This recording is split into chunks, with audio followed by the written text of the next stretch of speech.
Good afternoon and welcome back to The Shift. My name is Kyle Horner in for Patty Handysides, and statistics show that riding a motorcycle in Canada is increasing in popularity every year. However, these statistics also show that motorcycle injuries and fatalities are also sharply increasing. Ontario motorcyclist deaths reached a 20-year high in 2024 with 57 fatalities and an increase in injuries. And to talk about what that local scene looks like when it comes to motorcycle accidents and fatalities is Greg Monforton, founding partner of Greg Monforton and Partners. Greg, thank you so much for joining me. How are you today? I am great, Kyle. Thank you. Yeah, I appreciate you coming on and talking about this. I know a lot of people that love their motorcycles, and not sure I'll ever get the guts to jump on a bike, but it does seem like a thrill. We're seeing numbers of people riding motorcycles elevate, and it's obviously something very popular to do in this area. But we're also seeing accidents and fatalities grow throughout this province because of the rising popularity when it comes to riding motorcycles. What are you seeing at the firm? Well, both provincial statistics and our firm's own recent experience indeed confirms that serious and often fatal motorcycle crashes are increasing, or at least spiking as of late. The increase seems to be driven by a mixture of what we call risk exposure, that is, more riding, more traffic, risky behavior, speeding and inattention, and road design maintenance, and as well as visibility factors. For instance, potholes, gravel, wet surfaces, uneven pavement, and debris are obviously far more dangerous for motorcycles than for cars. There's also the fact that motorcyclists enjoy less protection, that is, less what we call buffering, so when crashes happen, severity tends to be higher.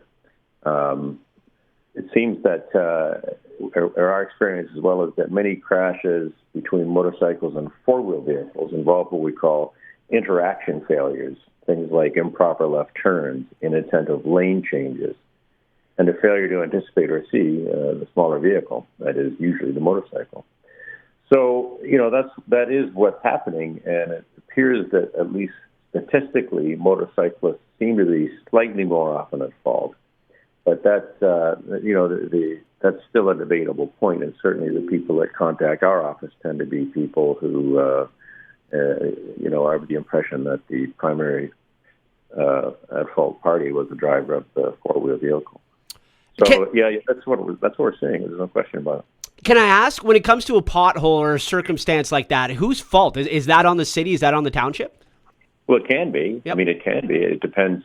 It depends how deep it is. It depends how long it's been there. It depends whether there's a history of other mishaps or accidents or injuries as a result thereof. So, cities or any other municipality or town are not, they're not strictly liable. In other words, it's not enough simply to prove that a pothole caused or contributed to the mishap, but in many cases it can be. So when we're contacted by people who've been injured in a motorcycle crash or the dependents of someone who's lost their life, that's one of the first things we want to explore is whether or not road conditions or improper maintenance, defects, etc., played a role. Mm-hmm. Take pictures if you're okay. Just take pictures of the scene. Oh, absolutely. Yep. Absolutely. Yep. Yeah, if you're able to, you should always do that regardless of how a collision occurs or a mishap occurs. So, if you were to ask me what advice I can give to all drivers, I mean, there's the obvious things, never drive after having consumed alcohol or any other intoxicant, wear all mandated protective gear, which for all practical purposes is a motorcycle helmet, which meets certain specific criteria. Keep your motorcycle properly operating in proper operating condition, that is, make sure your lights are fully functioning, your brakes, etc. Make sure your motorcycle is insured, or your vehicle. If a person is injured in a motorcycle accident, that even if it's fully the fault of someone else, if they were not insured at the time of the collision, they have given up their right to bring a civil action or to sue for their injuries. So that's an incredibly important thing to bear in mind. Have you seen the severity of injuries when it comes to motorcycle crashes, even fatalities here? Has that gone up at the firm? Well, I don't know if the percentage of serious injuries has increased, but it's but it's very common for motorcycle collisions to result in very serious injuries. We handle a number of cases where people have had catastrophic and life-altering injuries, even if they were fortunate enough to survive. So it's a potentially dangerous undertaking. That's not to in any way be critical of it, but people need to be careful, both in terms of maintaining their motorcycle as well as driving in the most defensive and observant manner possible. Another thing, Carl, I would recommend to your listeners is that they go to www.ontario.ca, where they can gain access to the official Ministry of Transportation motorcycle handbook. It's a handbook that includes information varying from how to first obtain your license, safety and visibility tips as a motorcyclist, tips on driving in different conditions and areas, and a ton of other helpful information as well. I want to ask about insurance too, and what to look for when you're looking at motorcycle insurance, statutory accident benefits, benefit coverage. What should we make sure that we have? Well, motorcycle policies are just like car policies in the sense that they're standard across the board. All policies have to maintain basic coverage for third-party actions against responsible parties, and they also provide for what you just quite correctly referred to. You've been listening to me too long, Kyle. I learn. I tell you, I actually listen. I promise you. Statutory accident benefits. So whether one is driving a motorcycle or a car and they're involved in a car crash, and if their injuries prevent them from returning to work, whether temporarily or permanently, or they require medical treatments and healthcare treatments and therapies not covered by OHIP, that's where you look to your own insurance company. Mm-hmm. So whether it's motorcycle or a car. Another one I wanted to ask too is the Family Law Act, where family members of the injured party may be entitled to some of those claim damages. Can you mention that? Well, they are.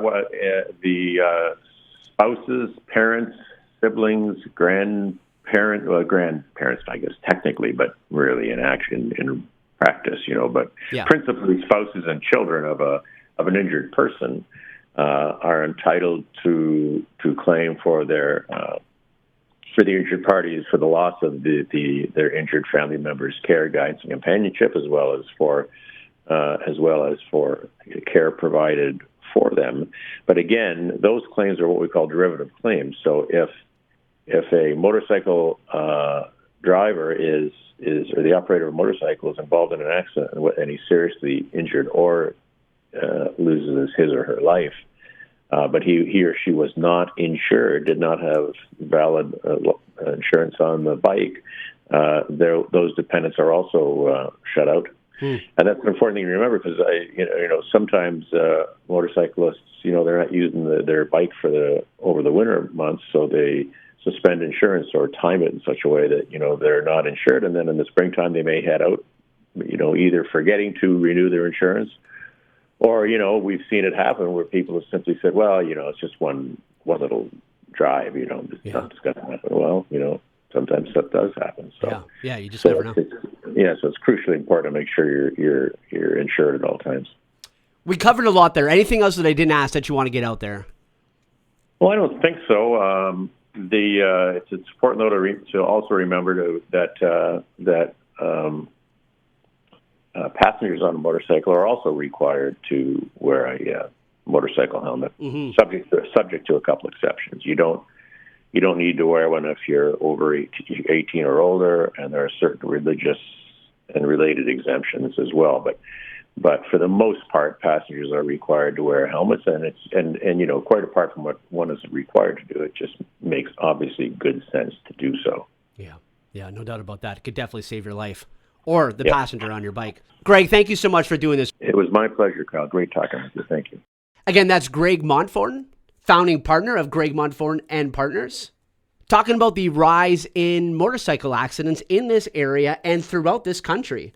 Now, the popularity is growing when it comes to people riding motorcycles, but we're also seeing a sharp increase with accidents and fatalities. Ontario motorcyclist deaths reached a 20-year high in 2024 with 57 fatalities and an increase in injuries. Motorcycle accident victims face unique challenges due to the heightened risk of severe injuries. Purchasing enhanced optional benefits for additional coverage is a must. Greg took time to explain what we should be looking for when it comes to insurance companies and benefits if you're riding a motorcycle.